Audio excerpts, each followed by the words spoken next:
to Drybones Garage. Our trip from last episode didn't give us a whole lot of time to create new footage for this episode. That was a really big success. We gained a lot of subscribers from that video, so thank you guys a lot.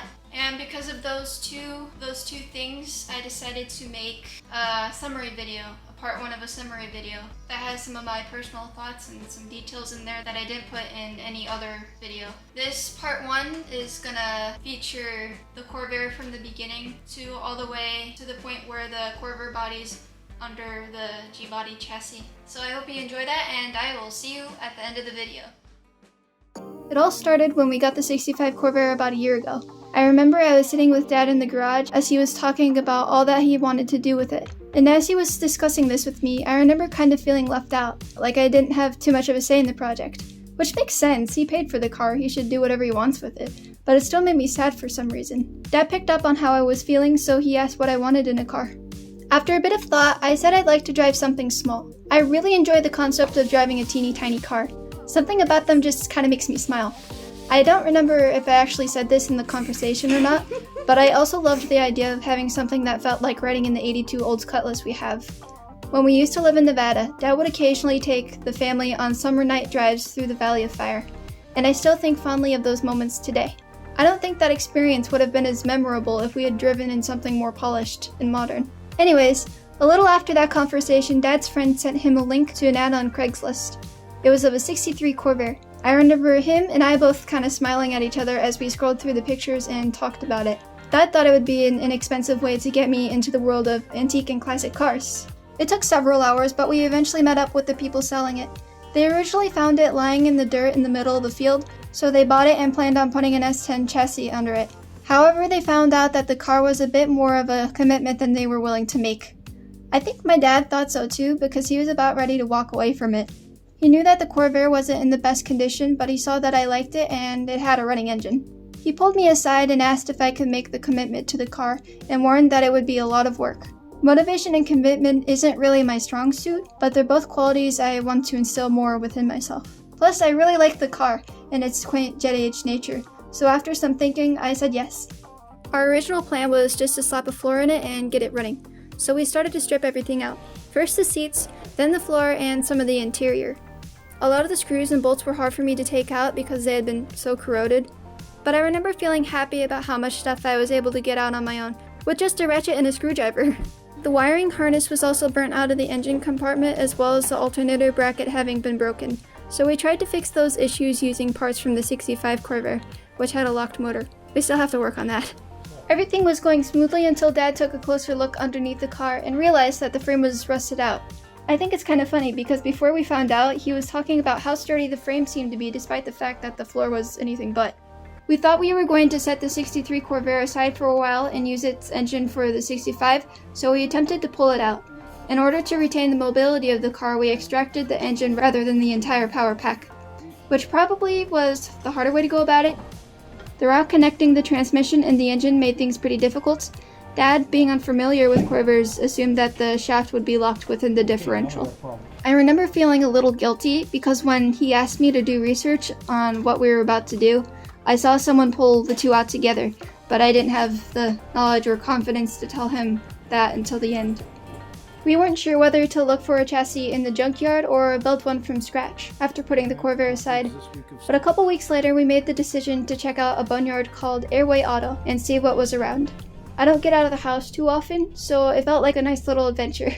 We spotted a few neat things there. However, I think the 83 Cutlass we saw took the cake. Not only did it have a good frame, but it also had some nice parts that Dad's other Cutlass could use. There were also a lot of parts missing on it, and Dad noted that only people like us would be willing to use it. We looked around for a little longer until our hands and feet were numb, and then we bought the Olds a day later. We immediately brought the car into the garage and got to work. Similar to the Corvair, we started by attempting to remove the seats. I struggled with the tight bolts on this car too, until Dad handed me a power tool. I think this is where I started to get a little more comfortable with the air gun and the pancake compressor. I can't say the same thing about the grinder though. Dad handed me one for the first time when it came time to cut the sheet metal from the car, and I don't know if you can see it too well, but I was freaking out a little bit. When I was little, I remember seeing my dad working with the metal and how sparks would fly everywhere. I asked him if they hurt, and he said that they did a little bit, but I think I exaggerated his answer and made sure to stay far, far away from them. Getting cut also isn't very pleasant, so I made sure to keep my hand as far away from the blade as possible, which Dad later corrected me on. Apparently you need to keep your hand a little higher on the grinder for better control, mitigating the risk of injury in a better way. Anyways, we had to cut a lot off the cutlass, including the roof. We raised the roof. And then we worked our way towards the front of the car, taking off the dash. At this point we were running out of footage and Dad needed to go to work, and as a result he left me to take out the wiring myself. So off I went with a pokey thing in hand. To be frank, I had no clue what I was doing. I was just feeling things as I went. It was a little hard to get the plugs free, but eventually I figured it out and had extra peace and quiet too. Dad would occasionally come in after work and give me some help, and slowly but surely, I worked the entire harness free. Once that was taken care of, we both kept stripping things off until we were left with just the floor pan and the chassis. Then Dad took the trailer with the frame on top and applied some physics to it. We forgot there were some extra bolts in the chassis, so we took them out and managed to separate it from the floor pan. We took the frame inside and cleaned it up with the wire wheel on the grinder. Here I am again, getting a little more comfortable with power tools without my dad around. Speaking of Dad, he said that he would have preferred to sandblast it if only we had enough electricity in the shop to power the machine. From here on, we removed a lot of parts from the chassis, including the bumper mounts and the fuel lines. We also removed the trailing arms from the differential and reattached it to the frame. Then we tilted everything to clean underneath and sprayed some rust converter on it. We let the chemical set for a few days and then we got back to work, making patches for the corroded body mounts in the chassis. I remember having trouble cutting the round ones with the cutting disc. To this day, I still have trouble with curves, but now I use a flat wheel to help refine the shape. I also remember having a bit of trouble trying to fit the patches in because they'd fall out of the hole. My dad, being the brilliant person he is, brought out the magnets and welded them in. He also shaped them a bit more before that. After cleaning up the welds, my sister decided to help out and all three of us coated the chassis with a gray primer. I was kind of upset that we didn't get more footage of that, but it is what it is. Then we decided to create the mounting pucks. There was a lot of hole punching and metal shaving involved. My sister also helped us out by welding the captive nuts to the pucks, which became our body mounts. We eventually took the frame out and put the Corvair body inside the garage. There we took off the doors and the roof. We also cut some of the firewall to make more room for the driveline, and we also cut the rusty floor pan out. It was a busy day that day. We needed something to lift the car up, so we went to buy some wood to build a gantry. I got the opportunity to use a miter saw again, which I'm pretty slow at, but I enjoyed. Dad hammered some nails into the wood and we eventually got it standing. By the way, I kinda like how construction crossed over into this automotive channel. Anyways, I thought that was cool.